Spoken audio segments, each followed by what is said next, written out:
पुराने किले, मौत, हादसों, अतीत और रूहों का अपना एक अलग ही संबंध और सहयोग होता है। ऐसी कोई जगह जहां मौत का साया बनकर रूहें घूमती हो, उन जगह पर इंसान अपने डर पर काबू नहीं कर पाता है और एक अजीब दुनिया के सामने, जिसके बारे में उसे कोई अंदाजा नहीं होता है, अपने घुटने टेक देता है।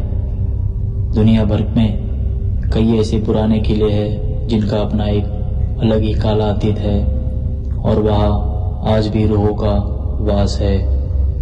दुनिया में ऐसी जगहों के बारे में लोग जानते हैं, लेकिन बहुत कम ही लोग होते हैं जो इनसे रूबरू होने की हिम्मत रखते हैं। जैसे हम दुनिया में अपने होने या ना होने की बात पर विश्वास करते हैं, वैसे ही हमारे दिमाग के एक कोने में इन रूहों की दुनिया के होने का भी आभास होता है।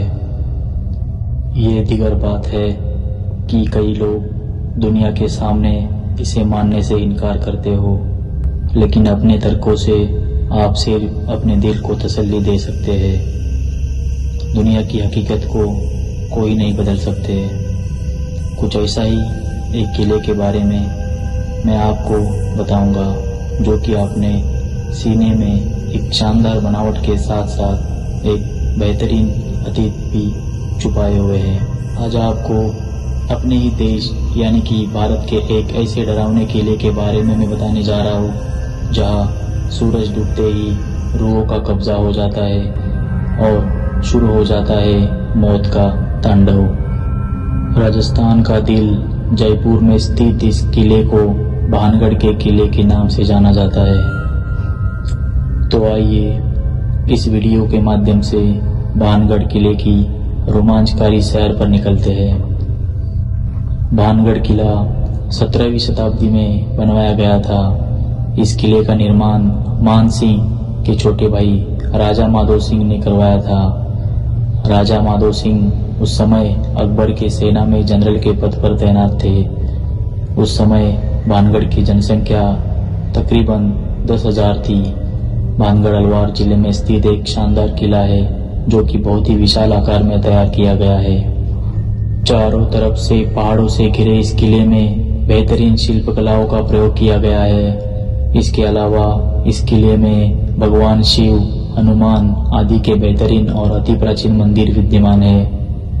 इस किले में कुल 5 द्वार है और साथ साथ एक मुख्य द्वार है। इस किले में द्रोण और मजबूत पत्थरों का प्रयोग किया गया है, जो अति प्राचीन काल से अपने यथास्थिति में पड़े हुए हैं। भानगढ़ किला जो देखने में जितना शानदार है, उसका अतीत उतना ही भयानक है।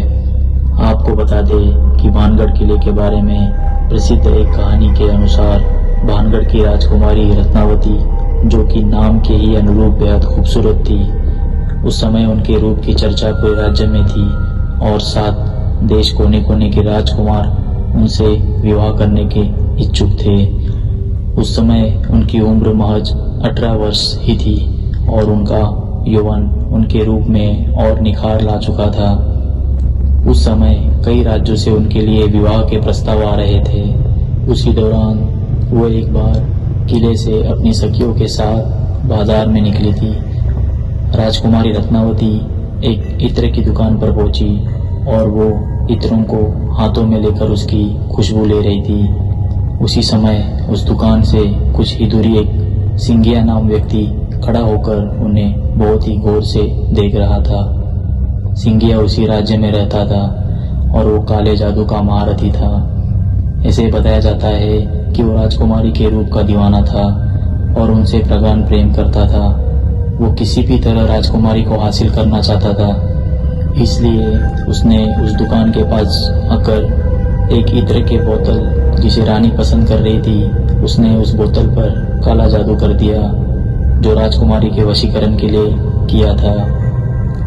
राजकुमारी रत्नावती ने उस इत्र के बोतल को उठाया, लेकिन उसे वही पास के एक पत्थर पर पटक दिया।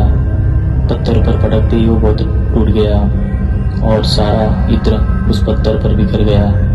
इसके बाद से वो पत्थर फिसलते हुए उस तांत्रिक सिंगिया के पीछे चल पड़ा और तांत्रिक को कुलत दिया।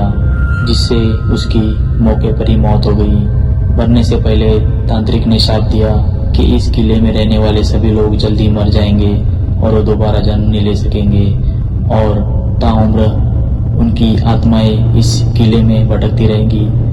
उस तांत्रिक के मौत के कुछ दिनों के बाद ही भानगढ़ और अजबगढ़ के बीच युद्ध हुआ, जिसमें किले में रहने वाले सारे लोग मारे गए। यहाँ तक कि राजकुमारी रत्नावती भी उस शाप से नहीं बच सकी और उनकी भी मौत हो गई। एक ही किले में एक साथ इतने बड़े कत्लेआम के बाद वहाँ मौत की चीखें गूंज गई और आज भी उस किले में उनकी रूहें घूमती है। फिलहाल इस किले की देखरेख भारत सरकार द्वारा की जाती है। किले की चारों तरफ आर्कियोलॉजिकल सर्वे ऑफ इंडिया की टीम मौजूद रहती है। ASI ने सख्त हिदायत दे रखा है कि सूर्यास्त के बाद इस इलाके में किसी भी व्यक्ति के रुकने के लिए मनाही है। इस किले में जो भी सूर्यास्त के बाद गया वो कभी भी वापस नहीं आया है। कई बार लोगों को रूहों ने परेशान किया है और कुछ लोगों को अपने जान से हाथ धोना पड़ा है। इस किले में कत्लेआम किए गए लोगों की रूहें आज भी भटकती है। कई बार इस समस्या से रूबरू हुआ गया है। एक बार भारतीय सरकार ने अर्धसैनिक बलों की एक टुकड़ी यहाँ लगाई थी ताकि इस बात की सच्चाई को जाना जा सके, लेकिन वो भी असफल रही। कई सैनिकों ने रूह के इस इलाके में होने की पुष्टि की थी। इस किले में आज भी जब आप अकेले होंगे तो तलवारों की टनकार और लोगों की चीख को महसूस कर सकते हैं। इसके अलावा इस किले भीतर कमरों में महिलाओं के रोने का या फिर चूड़ियों के खनकने की भी आवाजें साफ सुनी जा सकती है। किले के पिछले हिस्से में जहाँ एक छोटा सा दरवाजा है, उस दरवाजे के पास बहुत ही अंधेरा रहता है। कई बार वहाँ किसी के बात करने या एक विशेष प्रकार की गंध को महसूस किया गया है। वही किले में शाम के वक्त बहुत ही सन्नाटा रहता है और अचानक ही किसी के चीखने की भयानक आवाज इस किले में गूंज जाती है।